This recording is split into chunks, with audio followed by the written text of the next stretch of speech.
یو نوې سروې روان دی عمران خان په فیصله کړی دا چې دا فائدہ به صرف غریب ته رسول خان ته ولې ورکو یو سروې روان دی ان شاء الله 2003 میاشت کې مکمل شي هغه غریب خلک چې څوک برداشت نشي کولای ګرانی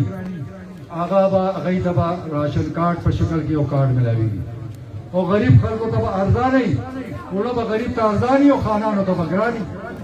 که غریب په وسه اخلي زه به په زر اخلم دا چې کومه ایسري حکومت ده هغې فایده ما ته ولې راځي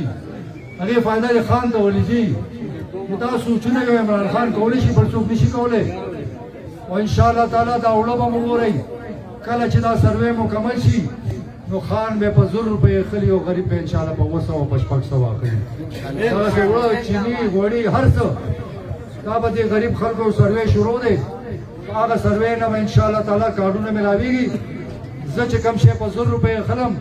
غریب په انشاءالله تعالی هغې نه 30% کم باندې اخلي نو دا سوچ یو عمران خان لري بل څوک نه لري